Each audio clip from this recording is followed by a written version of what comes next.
Hello student, you're welcome in this YouTube channel. आज हम पढ़ने जा रहे हैं एक वेरी इंपॉर्टेंट टॉपिक है जो हम अक्सर हमारे एग्जाम का पार्ट बनता है, जिससे रिलेटेड ज़्यादातर जो एमसीक्यूज हैं वो हमें मिलते हैं। तो आज का हमारा टॉपिक है राष्ट्रपति।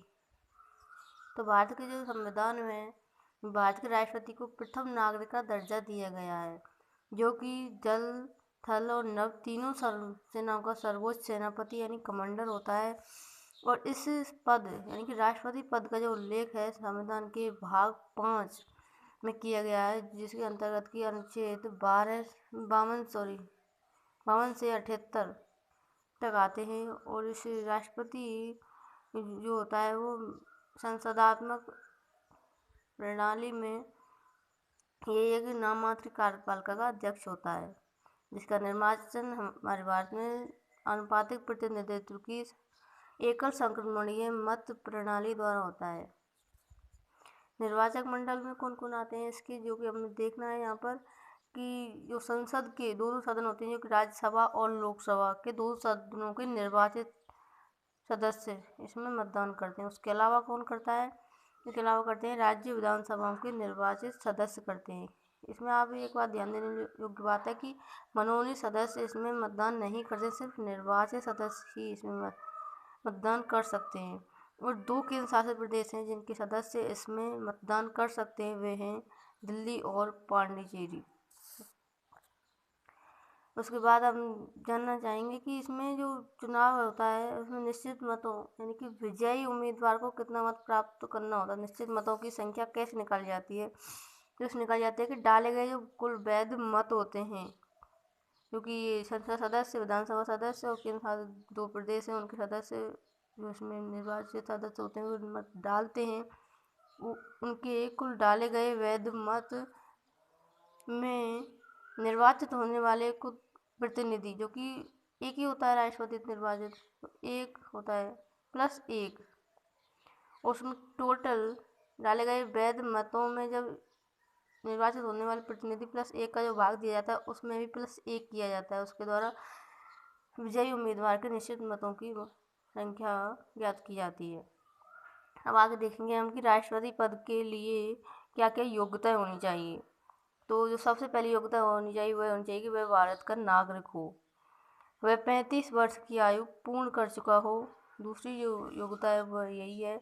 और तीसरी योग्यता है वो कहता है कि जो लोकसभा का सदस्य निर्वाचित होने की योग्यता रखता हो। उसके बाद लोकसभा सदस्य की जैसे कि है कि वह पागल या दिवालिया घोषित ना हो, वह किसी लाभ के पद पर आसीन ना हो। और इसके बाद आता है संघ सरकार या राज्य सरकार के अंतर्गत के अधीन वह किसी लाभ के पद पर कार्यरत नहीं हो। तो ये थे बेसिक पॉइंट। अब जानते हैं हम उन अनुच्छेदों को जो अक्सर एग्जाम में पूछे जाते हैं। तो उनमें सबसे पहला अनुच्छेद है अनुच्छेद 52, जिसमें कहा गया है कि भारत का एक राष्ट्रपति होगा। उसके बाद आता है अनुच्छेद 53, जिसमें कहा गया है कि संघ की जो समस्त कार्यपालिका शक्तियां हैं वह राष्ट्रपति में निहित होंगी। और अनुच्छेद 54 के तहत जो है राष्ट्रपति का चुनाव प्रणाली की व्याख्या की गई है अनुच्छेद 54 में। उसके बाद हम सारे अनुच्छेदों को यहाँ पर डिटेल्स नहीं पढ़ेंगे, सिर्फ वही पढ़ेंगे जो एग्जाम में अक्सर पूछे जाते हैं, जो महत्वपूर्ण हैं ज़्यादातर। तो उसके बाद जो अगला नंबर आता है महत्वपूर्ण की लिस्ट में वह अनुच्छेद 60 का, यानी कि राष्ट्रपति द्वारा शपथ ग्रहण। ये चुनाव हो जाएगा, शपथ ग्रहण होगा उसके बाद, यानी कि ओथ सेरेमनी उसका। उसके बाद अनुच्छेद 61 है, जिसमें कहा गया कि राष्ट्रपति पर महाभियोग की प्रक्रिया। उसके बाद अनुच्छेद 65 में उपराष्ट्रपति, जब राष्ट्रपति का पद किसी कारणवश खाली हो जाता है तो उस समय उपराष्ट्रपति ही राष्ट्रपति के पद का ग्रहण करता है, यानी कि राष्ट्रपति के रूप में कार्य करता है। तो उसका उल्लेख किया गया अनुच्छेद 65 में। उसके बाद आता है अनुच्छेद 75, जिसमें राष्ट्रपति की क्षमादान की शक्ति है। इसमें राष्ट्रपति को किसी भी दंड का स्थगन करने, उसे माफ़ करने या कम करने का अधिकार दिया गया है। ये अनुच्छेद बहुत इम्पोर्टेंट होता है इस पर, क्योंकि राज्यपाल को भी क्षमादान की शक्तियाँ प्रदान हैं, लेकिन उसको सिर्फ दंड को कम कर सकता है पूरा, लेकिन माफ़ नहीं कर सकता।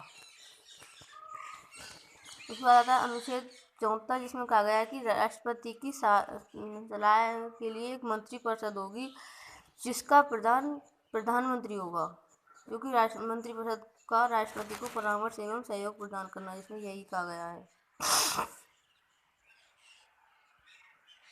उसके बाद आता है अनुच्छेद 85, जो कि महत्वपूर्ण है कि राष्ट्रपति को यह अधिकार है कि वे संसद के सत्र बुलाने, सत्रावसान करने और सत्र को भंग करने का अधिकार प्रदान किया गया है।